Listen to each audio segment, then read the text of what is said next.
Well, good morning and welcome to week 6. I cannot believe we're already 6 weeks into the school year, and this week you'll be into the month of October, which is crazy. But I'm excited to continue working on and continue for you to make some progress in our unit, in our classes, and be able to work together to do that. So this week's topic is going to be, again, we're going to kind of review scale copy, scale factor. But we're going to kind of move into the idea of what we call corresponding sides. And hopefully this will kind of help you move forward in the units and be able to understand some of the checkpoints that we have in there. So again, the idea is corresponding sides, what are they and how are they useful in understanding scale copies? So our learning target today is I can identify and compare corresponding sides between two figures on a graph to show its true scale copy. So at the end of this lesson, I would love for you to be able to answer this question. Again, our learning target is something that's going to keep us on track, or guide us through this lesson. And by the end of it, my goal for you is to be able to answer that question about corresponding sides. So that's the direction that we're going to head today. And again, I'm excited. So first up, you guys did your instructional lesson last week. Hopefully some of you got in there. If you haven't, you need to make sure you go back and watch last week's video and get into that that lesson plan. But again, the checkpoint that goes along with this video, if you click on there and go to the first section of Engage, you will find this section there for you to be able to answer the question. So again, I'm not going to watch the funny video. It's there linked for you. So if you can't find it somehow on the sheet, it'll be linked to these slides for you. But in the Engage section of your lesson plan, what I would like for you to do is type in there, take a moment, watch this video or watch the video in your Engage section of the lesson plan. And I want you, can you remember from last week, what is a scale copy and what is a scale factor? Can you write that in your own words for me? And identify those two things. So take a moment here in the Engage section and type out an answer to these two topics and how much you can remember from last week. So hopefully you're able to write some things down. Hopefully you're able to understand and grasp, again, the overall part of this unit, which is the idea of scale drawings. And we're going to look at each piece to be able to understand that at the end. But to understand scale copy and scale factor, hopefully you had an idea and be able to write some things down. So again, scale copy is that idea of something bigger or smaller, but it's still the same shape. And the thing that we find is the idea of the scale factor. How much is each side increasing by? Just because it's bigger or smaller does not mean it's the same shape, or it does not mean it's nothing that we can do with that. Again, scale copy means that we're not changing the orientation. It's the same object, it's just being enlarged or shrunk, if you want to say it that way. We're not, going from a triangle to a square. We're keeping the same shape. The size may change, but again, the corresponding sides stay the same as well. And how they are increasing is this idea of scale factor. What are we multiplying by? What are we dividing by? And again, it has to be the same number the whole way around the figure. So just some important things to remember there. Hopefully you were able to jot some of those ideas down. If you weren't, maybe from my explanations, you are able to do that now. So moving on, what are corresponding sides? So they are a pair of matching sides that are in the same spot in two different shapes. Changing orientation does not or doesn't change the corresponding sides change. Help us find the missing side lengths using scale factor. So again, corresponding sides are matching sides to an object. So when we increase or shrink down, if you would like to say, the scale copy of a figure, or if we move it around, if we're rotating it or reflecting or moving it around, the corresponding sides still match up. But it becomes our job to be able to identify that.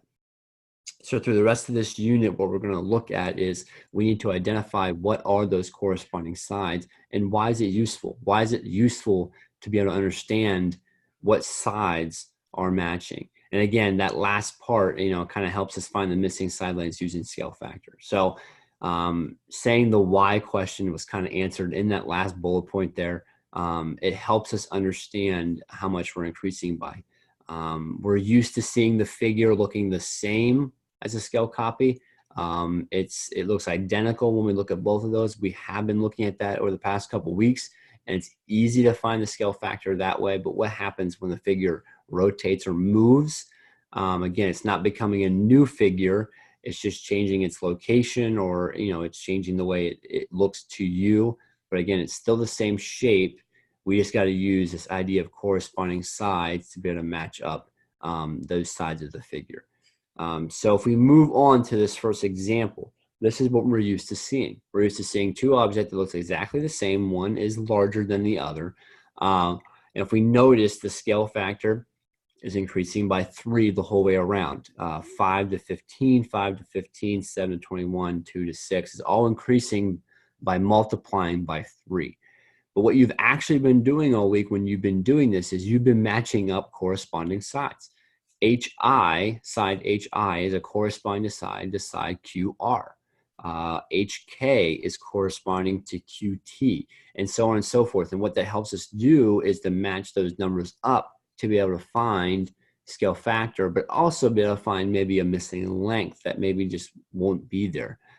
Just imagine if length TS on the right was not there, and we knew that everything else was increasing by 3. We would need to match up KJ to TS and say, okay, 7 times 3 is 21.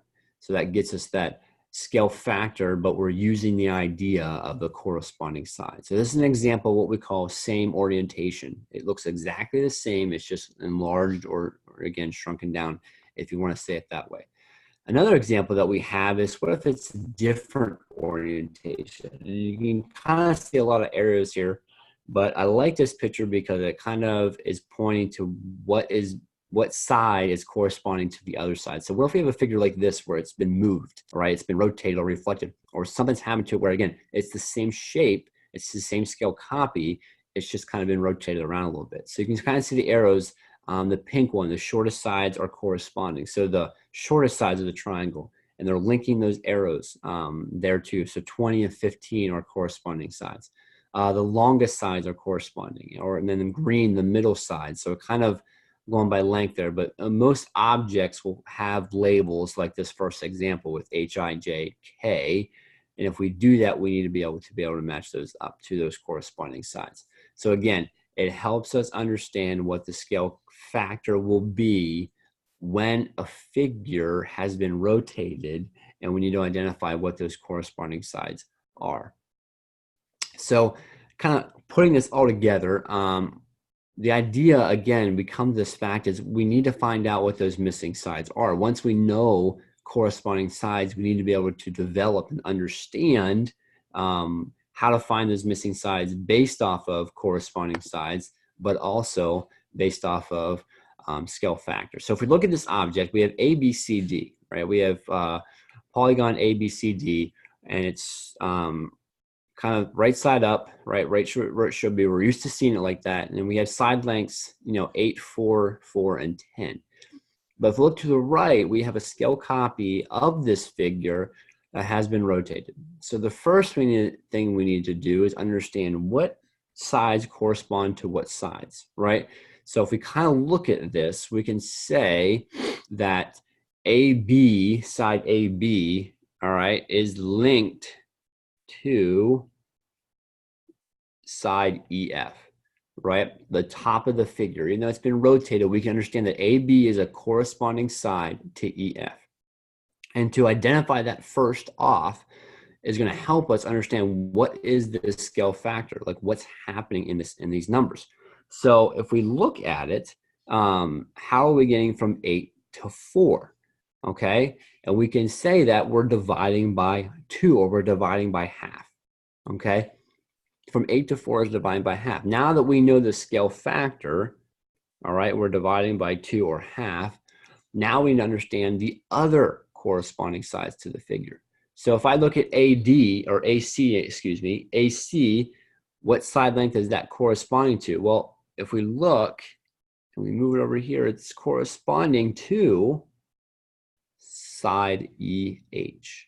All right, so side AC is a corresponding side to side EH. And then we can go to side BD is corresponding to side FG. All right, so we got the sides taken care of, we got the top taken care of. And then the last thing that we have, and we don't really need to draw an arrow to it or a line to it, is that CD is corresponding to HG. The bottom of the figure looks like the top figure. So this is where corresponding sides come into play and are important, because we don't want to say that line AB over here is corresponding to line GH over here. Because again, that's not true. GH is the bottom of the figure, which would be corresponding to side CD on the figure to the left. So we got to make sure that when we look at these figures, we're matching up their corresponding sides. So if we know the scale factor is dividing by 2, and we found our corresponding sides, we can fill in the question marks, right? 4 divided by 2 is 2, 4 divided by 2 is 2, and 10 divided by 2 is 5. So that is a scale copy of the previous figure because we identified those corresponding sides. So hopefully through this lesson, you understand the importance of corresponding sides and what they can do for you when you have a figure that has been rotated or looks different than the original scale copy at the beginning. So identifying those kind of scale sides. I think for you. Okay.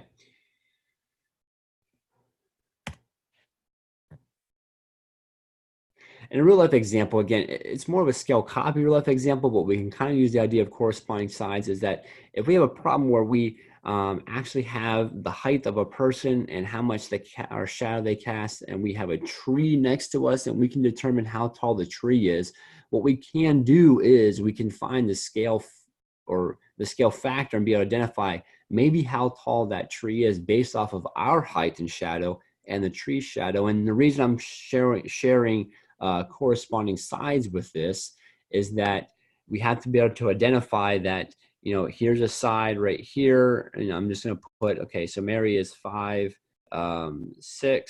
and she casts a 2-foot shadow, and then we have to be able to determine on the other side where the 7-foot's going to go, right? So the shadows are corresponding, and we're trying to find the height of the tree. So again, it's not much of a real life problem maybe to deal with corresponding sides. It does in a sense that you have to match up the shadows and be able to identify where they're at on the figure, and that the person is matching up with the tree. But we can use this idea of scale copy or scale factor to identify how tall a tree is just based off of our height and shadow and the tree shadow. So next time you have a real sunny day, I encourage you to go out, find a tree, measure its shadow, determine how tall you are, and maybe have someone measure your shadow and create a figure like this to maybe determine how tall the tree really is. And you would be kind of surprised maybe how close you are in that example there. And lastly, what's next for you? So again, we're working through these weekly instructional lessons. So again, share your thoughts on the Padlet under Explain. And before this, you have that section of Explore, which is kind of getting you into some additional resources to kind of help you understand this topic. And the next part, again, is this Padlet. We did it last week, and we're going to do it again this week. It's just a question for you to kind of get in there and answer and just share your thoughts. And then under the Evaluate section, last week we completed checkpoint scaling L. This week is going to be comparing polygons ABCD and PQRS. So again, using the idea of corresponding sides and be able to complete that checkpoint. And under Elaborate, what we're going to do is something kind of interesting this week is share your response on a Flipgrid to a corresponding side scenario. So I actually give you a scenario that you're going to explain in a Flipgrid. And what a Flipgrid is a short video where you actually get to talk out the scenario and what's happening there. So in your lesson plan, you're given some instructions on what to do. And the scenario is also found on the Flipgrid link when you click on it. You go there, it'll give you a scenario, And then when you're ready, there's a big green plus button that you'll hit on that Flipgrid website that will kind of get you started to create your video. There's also some resources on there for you to look at. There's 2 links that you need to click on top of the scenario that kind of gives you some more information. But again, it's just another fun way to be kind of for you to be able to explain what you've learned this week and to kind of enhance your learning. And then again, reflect on this week's lesson under Express. Again, how that kind of going back and looking through the lesson and be able to reflect on what you just did for this video and the lesson that you completed. But again, get in that lesson, follow these examples, and you guys will do awesome. So again, I just want to kind of review again for some of you that are still confused. These are going to be found embedded in the units that we do. And here we have a weekly instructional lesson. This will be week 6 weekly instructional lesson, and it's embedded into the Summit Learning platform. All right, so you will find it embedded here. And what you do is you go up and click the link that says whatever it is, weekly instructional lesson at the top, just like any other cool down. And then that'll give you that open face lesson plan that you get to work through as you watch the video. Again, the resources down there will be for you as well if you need them. But this is where we're going to start to begin to find these weekly instructional lessons and videos for you to watch and to be a part of. Remember, great job creating goals. Some of you are in the habit of creating goals, which is awesome, and I applaud you for that. For those that haven't, take the time today to create some goals this week to keep you on track. So when you get on that week view, you don't just see blank, you see some things happening. So keep it going. Due date, again, October 4th. That is this week. So what's going to happen there is that will be subject to change since we had a late start kind of getting the unit and trying to figure out some things. So I will change that unit and let you know what that is next week, but it will not be on October 4th. It most likely will be the next Friday, October 11th will be the due date for this unit for you guys. So for those that have not started, it's another week, all right, but it's coming up fast. You need to make sure that you're being in the unit, working on those power focus areas, and then get into the unit itself and start working on those some of those checkpoints. You might be surprised on how some of those checkpoints you may already know and be able to kind of fly through some of the information that you know from years past and be able to get some great feedback there. Watching weekly videos are important. They're not only 10% of your overall grade, but they give you information on what to do this week. They teach you a topic, just like it did about corresponding sides today. So make sure that you're watching these videos and understanding what's important for you for the week and to kind of run through it that way. And the last thing is you need to start checkpoints and think on feedback. So if you have not started a checkpoint, if you watched last week's video, it had you start the first checkpoint. This video's checkpoint is like the 4th checkpoint. So you need to make sure that you've started some checkpoints this week. That is going to be important for you to be able to complete this unit and to kind of keep you on track and focused. So again, if you have any questions on the lesson plan format, you can get send a Hangout or an email, or we can Zoom to figure it out. But again, hopefully by the end of this lesson, you are able to answer this question. I can identify and compare corresponding sides between 2 figures in a graph to show its true scale copy. Take this knowledge and implement that into your unit this week. Have a great week.